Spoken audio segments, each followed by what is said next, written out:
my now daughter-in-law, who yesterday I wrote her a card because she passed her tests. All of her dental tests are all done now. And I wrote Molly, Mrs. Molly Cuneo.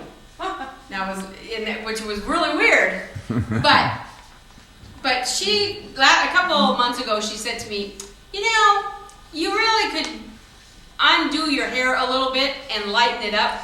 I mean, kind of not make it so sprayed and rigid like 1960. So I thought to myself, well, yeah. So she went and bought this stuff to make my hair more not so old looking. Okay, because I just turned 60, so I don't want to, you know, so I want to be able to go like this or go out in the rain and not care. All right, so she took it upon herself to modernize me. Okay, I'm still not there yet because I still go back to the hairspray and the curling iron. But she said you just need to let it relax and just let it, now I'm on the video, did I screw it up? You're fine. Let it just be what it is and how you feel. So now in the morning when I wake up, I don't go, oh, I need to curl my hair. I look in the mirror, see what's there, and it's usually, you know, and then you just kind of go like this and squish it. You're doing the same thing with yours, huh? Kind of squish it and then just leave it. Okay? And not be so, have to have every simple little hair in the right place. Okay. The same thing is true with music. Okay? I'm in the process now of decluttering my house. I'm sick of all the little knickknacks and stuff and dusting around them. And I'm getting rid of all of the stuff that doesn't have to be out. I'm anticipating grandchildren in the next few years, so I'm already child-proofing. That's my excuse. But music is the same way. Sometimes you get so overwhelmed with all the things you have to do that you just clutter it up. So there's a fine line between just right, too much, and not enough. When you cook, it's garlic, right? If you put too much garlic in a recipe, what happens to it? Got too much garlic. Yeah, no one wants to be around you after you eat it, but it doesn't even taste good with too much. Not enough, tastes kind of blah. So, today's song, I gave you Georgia. If you're looking at the video, Georgia is in every book there is. But Georgia is what kind of a song? If you put it into a category. It's kind of a blues, jazz, ballad, swing. It could be any of those, right? Now, can you hear the song Georgia in your head? Georgia, Georgia, da, da, da, da. Okay? I can hear it, the melody. But can you hear anything else?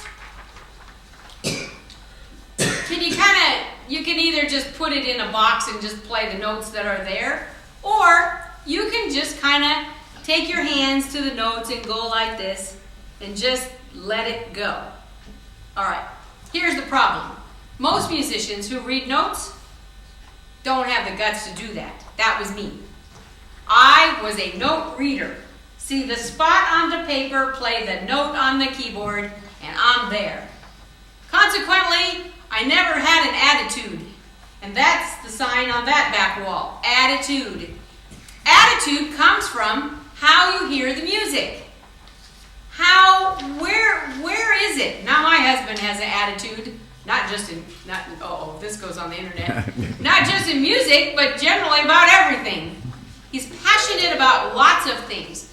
But musically, he has the most amazing attitude musically of anybody I've ever heard. He can play blues, jazz, classical, you name it, and he can play it. And when he does, people that are just walking by stop in their tracks. Because he has the ability to take those notes and turn them into artwork. All right, now, as beginning musicians, how do you do that? It takes guts. That's why we're here. That's why you're here. But you know what I can't give you? Guts. I can teach you the rules. I can teach you the notes, but I can't give you the attitude. It has to come from you. Now, I am venturing to say that every single one of you is sitting here right now going, I don't have one and I don't think I can get one. Are you thinking that? How many of you are thinking I don't have one? I don't have much of an attitude when I play. I just play. Okay? Now, there are times when I play that I really have to force myself to realize that I have one because I go back into my old mode and just play the notes. So here's some quick ways for you to learn how to just put a little extra things in there in your music.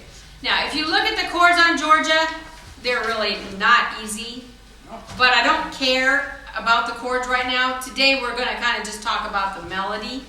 Half of the chords that are in Georgia, you don't need to play. The only ones you really need, and they're called garbage chords, the only ones you really need are the first ones in every measure. If there's 2 chords in a measure, you don't have to play the second one. Okay, so that eliminates a lot of frustration there. But what I want you to do is try and just play this song without chords. See if you can be a musician that just has an attitude. All right? Now, what kind of instruments get to play the solos in a band? What kind of instruments? Piano. The piano guy usually does. But let's pick on the section of the orchestra on instruments that usually get to be the solos. Now they're called solo instruments on keyboards and organs. But what instrumentalist can only blow one note?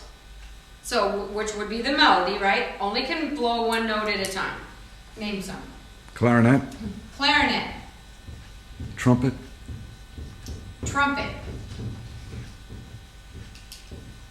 How about a flute? violin. Yeah, but we're going to blow into it. Oh, blowing. Okay. Oh. Saxophone. Saxophone.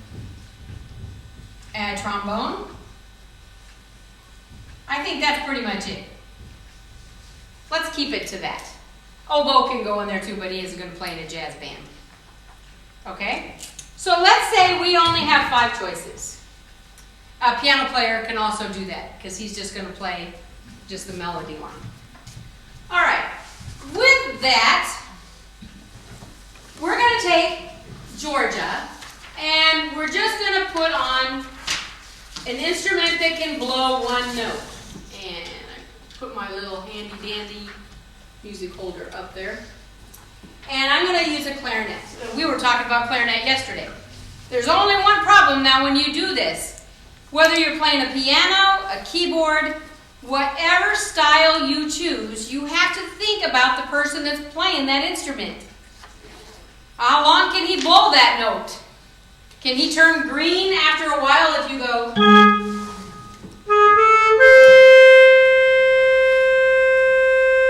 See, a clarinetist can't blow a note forever, so you have to think about breathing and taking breaks when you play.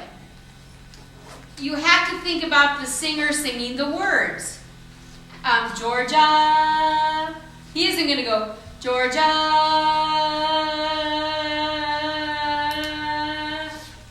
Right? He's going to go, Georgia. Georgia. Now, good rule of thumb. Remember Victor Borge did all of that. He read the little story and put in all the little sound effects. The words, if you play a song with words, those words have commas and periods and exclamation points and question marks. So with Georgia, it's Georgia, comma, Georgia, comma, da da da da, period. Just the same old song keeps Georgia on my mind. Georgia on my mind. All right? So when you play, you just can kind of go, let's put on a piano sound.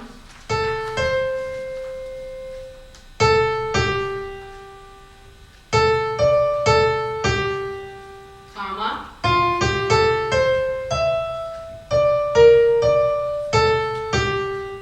See, that's called phrasing. If you're a beginner, the best thing you can do, if you can't do anything else, is your music. Okay, remember that word. Phrasing. If you do that, it will separate you from every other beginner that's playing